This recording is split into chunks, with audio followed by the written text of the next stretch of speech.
ही नाम लिखा है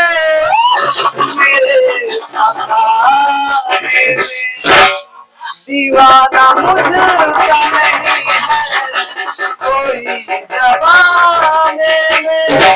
ओ मैं सेहरा बांध के आऊंगा मेरा वादा है। मैं सेहरा बांध के आऊंगा मेरा वादा है। मैं मेरी मांग सजाऊंगा मेरा वादा है। आज मेरे यार की शादी है।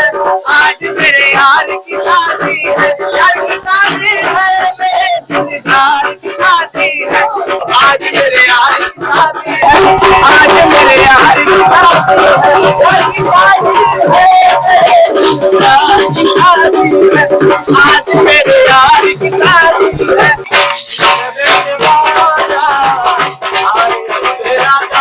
गोरी हिंदी में सकले बड़ा कहा था मेरे भोजपुरी का आवाज हमरा घोड़ी के ढलाई था। ले है पतिया नतिया पटना बा देवरा ढोरी चटना बा देवरा ढोरी चटना बा घर में घाट घाटना बा घरवा में घाट घाटना बा देवरा ढोरी चटना बा देवरा होठ काटना बा। तू चली गई लो परदेश पर मारे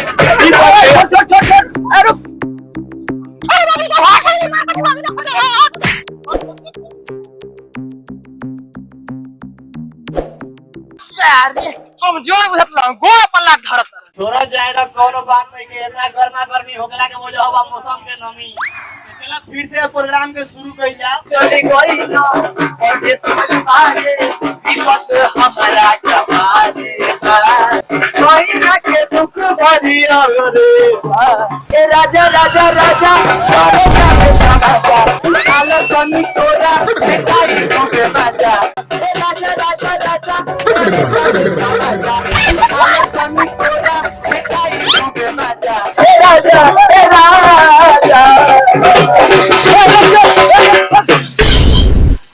फूफा इस सर्वर ड्राइवर कहाँ का ब्रेक मार के गिरा देले बा। का गिरा दे पकड़ सर्वर के मारल जाओ मारो सो।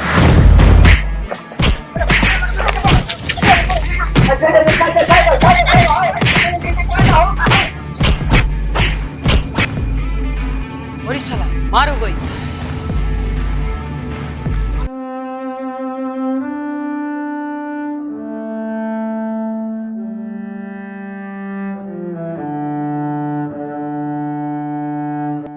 अभी ले बारात ना भाई बेटा तन पता करता बारात काहे ना भाई।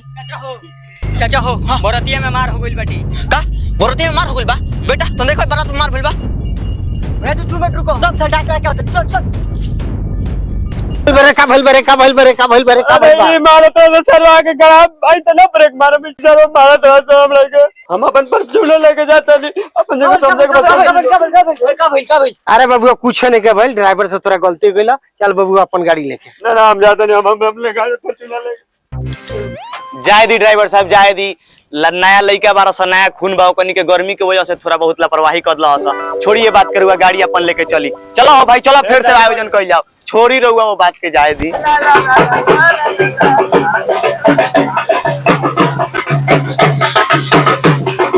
आए रे सलादी आए रे गजरा राजा राजा राजा तोरे जावे समाजा उठा लो तनी कोरा।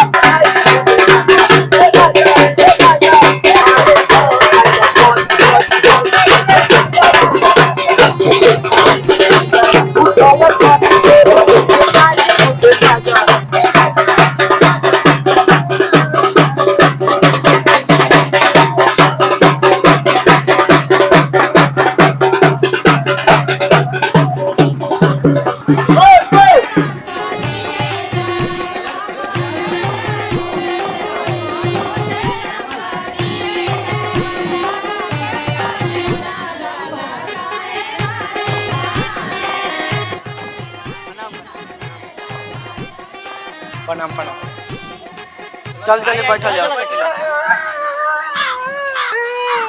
तोरा क्या रोते नहीं महाराज? हम लड़का के फूफा हमार कोनो इज्जत नहीं के। भाभी का भइलो बताएं तब न। सब के माला पहना देवल गोल हमरा के ना पहनाए। ए हमारा रहुआ खातिर त स्पेशल माला रखल बा। बेटा तनी फूफा जी वाला माला ले कइबे।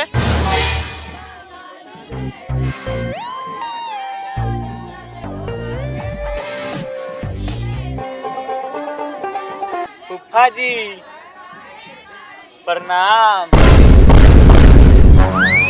हम दीदी ये ठीक ना बोला कहो रउआ मेहरारू के लेकर हम भाग जाए।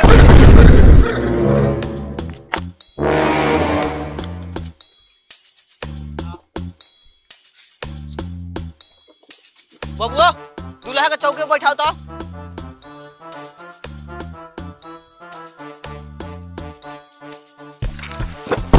क्या मेहमान गलती हो गइलो माफ करम। अच्छा बहन चोद उ गलती हो गइल। जब हम गलती करम तो एगो भगिना खिलाइबा।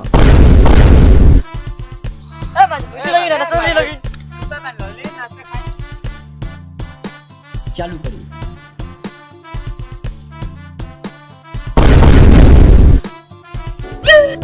मार एकरी बहन करा रे नाश्ता में कौन इतना चुइले बा। ए महाराज लागत बाप दादा जन्म में क्रीम नहीं खैनी बिस्कुट में लभेरी आ मार जाई।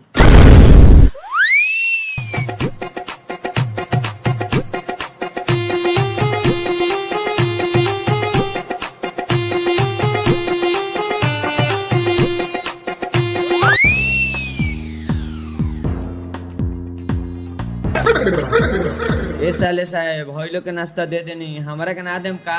सुनी ना जीजा जी, हमनी के गांव के एगो नियम बा जे जब तक ले बियाह ना होई तब तक ले नाश्ता के तो दूर एगो झरल झांटो ना मिली। अरे तोरी बहन के रखे बुलाओ अपना बहन के अभी टिक दी ओकरा बाद नाश्ता देबे न। अच्छा ऐसे करे के रही तो हम तारा बहन के ना टिक देले रहती। सब बरतिया लोग नाश्ता करा देलो। हां ठीक बा पंडित जी के बुला के लियावो। ठीक बा जातन बोला दिया।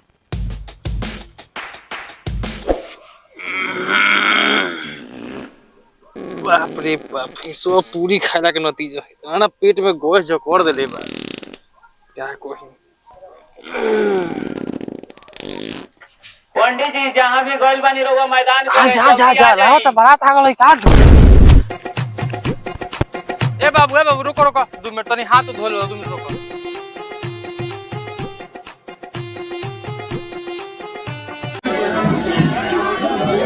हम दिन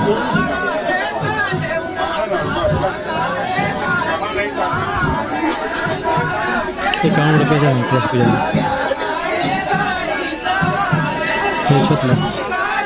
प्रणाम करें।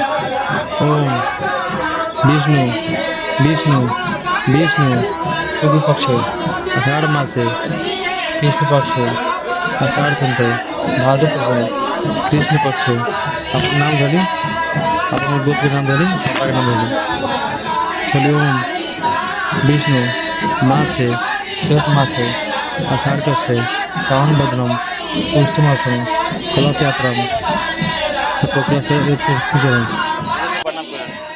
ओम सविष्णु महेश्वरम शुभ संवासे सस्वतु कस्वम वनासे जान्दिनम गजनानम भूतगणादि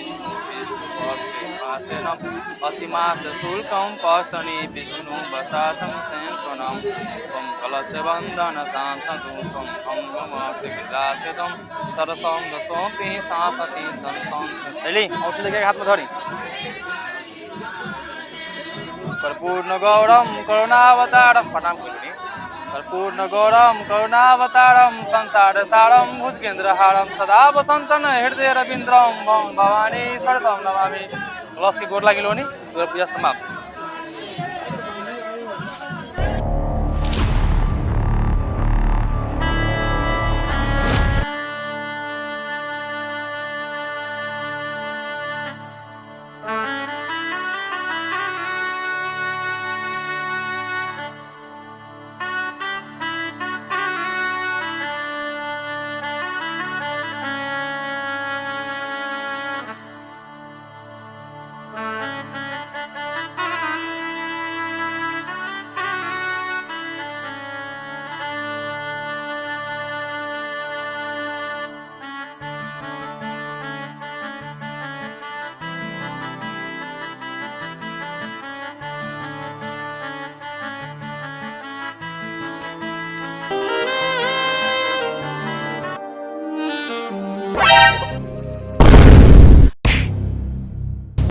लेकिन ये हमारा करेजा के हाथ के ह ई तो हम ही खाएं।